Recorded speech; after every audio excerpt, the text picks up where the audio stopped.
మా ఆహ్వానాన్ని మన్నించి ఈ ఈగ పైరసీ మీట్ అదే ప్రెస్ మీట్కి వచ్చినందుకు చాలా సంతోషం. ముఖ్యంగా యుఎస్ ఎన్విరాన్మెంట్లో ఉన్న ఎన్ఆర్ఐ పైరేట్స్ గురించి మనం ఇప్పుడు మాట్లాడుకుందామండి. ఇంటర్నెట్లో ఈగ సినిమా చూస్తే దాని కాన్సిక్వెన్సెస్ ఎలా ఉండబోతాయి అనేది నేను మీకు చెప్పబోతున్నాను. As you already know, INS అంటే immigration and nationalization services. Sir nationalization కాదు సార్, నేషనలైజేషన్. ఏదైతేందయ్యా, లెంత్ సేమే కదా, డబ్బింగ్లో చూసుకుందాంలే. ప్రెస్ మీట్ కూడా డబ్బింగా? ఒక్క లాంగ్వేజ్నా, ఇది కూడా 3 లాంగ్వేజ్లో చేస్తున్నారా? అదే అమ్మా, ప్రెస్ మీట్ అయిన తర్వాత మాట్లాడదాం దాని గురించి.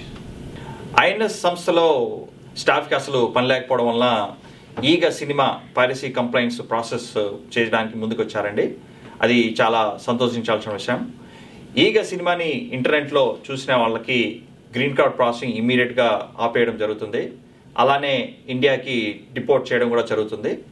ఇండియాకి డిపోర్ట్ అయిన వాళ్ళు ఇక్కడ థియేటర్లో ఈగ సినిమాని చాలా హ్యాపీగా చూసుకోవచ్చు.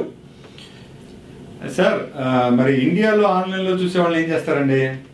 ఇండియాలో ఇంటర్నెట్లో ఈగ సినిమాని చూసే వాళ్ళని అమెరికాకి డిపోర్ట్ చేయాలని డిసైడ్ అయ్యామండి. దానికి ఫర్ సమ్ రీజన్ ఐఎన్ఎస్ ఒప్పుకోవడం లేదండి. We are still discussing with INS on that matter, amma. We will update you. అదే అయితే మాకు కూడా కొంచెం చెప్పండి సార్. మరి ఆల్రెడీ గ్రీన్ కార్డ్ ఉన్న వాళ్ళ పరిస్థితి ఏంటి సార్? గుడ్ క్వశ్చన్ అండి. గ్రీన్ కార్డ్ హోల్డర్స్ని సిఐఏకి రిపోర్ట్ చేయడం జరుగుతుంది. వాళ్ళు సిటిజన్షిప్ రాకుండా ఆపేస్తారండి. సిఐనే కదా? సిఐనే అంటే సిటిజన్షిప్ ఇష్యూయింగ్ ఏజెన్సీ అనుకుంటా. సార్ మరి సిటిజన్స్ పరిస్థితి ఏంటండి? ఆల్రెడీ సిటిజన్స్ అయితే యుఎస్ నేవీ సీల్స్ రంగంలో దిగేస్తారండి. వాళ్ళు మీరు ఇంట్లో సినిమా చూసేటప్పుడు ఆన్లైన్లో రూఫ్ నుంచి రోప్స్తో దిగేసి అక్కడికక్కడే షూట్ చేసి పడేస్తారండి. ఇది మీరు సజెషన్గా తీసుకుంటారో లేక వార్నింగ్గా తీసుకుంటారో అది మీ ఇష్టం. But that's what going to happen.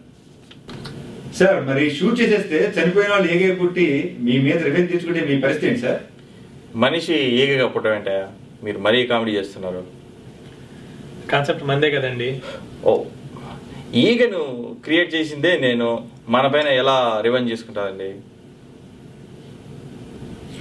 మరి పైరసీ అంటున్నారు. మర్యాద రావణను అవర్ హాస్పిటాలిటీ సినిమా నుంచి సీన్ టు సీన్ లేపేశారుగా, అది మాత్రం పైరసీ కాదా? మర్యాద రామన్న సినిమా ఇప్పుడు అవర్ హాస్పిటాలిటీ సినిమాని పైరసీ కాపీ నుండి లేపేస్తే అది పైరసీ అవుతుంది. మేము ఇక్కడ చాలా జాగ్రత్తలు తీసుకున్నాం. ఒరిజినల్ డివిడి కొని దాని నుండి కాపీ చేసాం. కాబట్టి ఇది పైరసీ కింద రాదు. మీకు కావాలంటే డివిడి ఒరిజినల్ రిసిప్ట్స్ ఉన్నాయి, మీకు మీటింగ్ తర్వాత సబ్మిట్ చేస్తాం కావాలంటే. కిరణ్ గారు, మీరు ఛత్రపతి థీమ్ మ్యూజిక్ కూడా యాజ్ ఇట్ ఈస్ గా ఫారెన్ లాంగ్వేజ్ నుంచి కాపీ కొట్టేశారు కదా? కాదు, ఇక్కడ మీకు తెలియని విషయం ఏంటంటే ఆ ఒరిజినల్ మూవీ కూడా నేను కంపోజ్ చేశాను.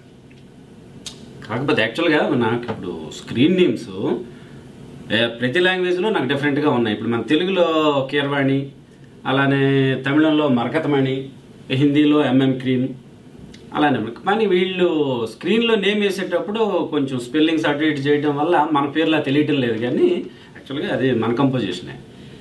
అయితే ఒరిజినల్ థీమ్ మ్యూజిక్ ఏ లాంగ్వేజ్లో చేశారండి?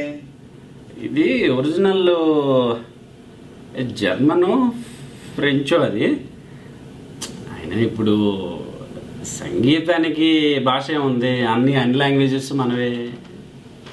సార్ ఇంకొక క్వశ్చన్ సార్, ఇది కిడ్స్ మూవీ అని ప్రమోట్ చేస్తున్నారు, మరి దానిలో 2-3 మటర్లు ఉన్నాయి.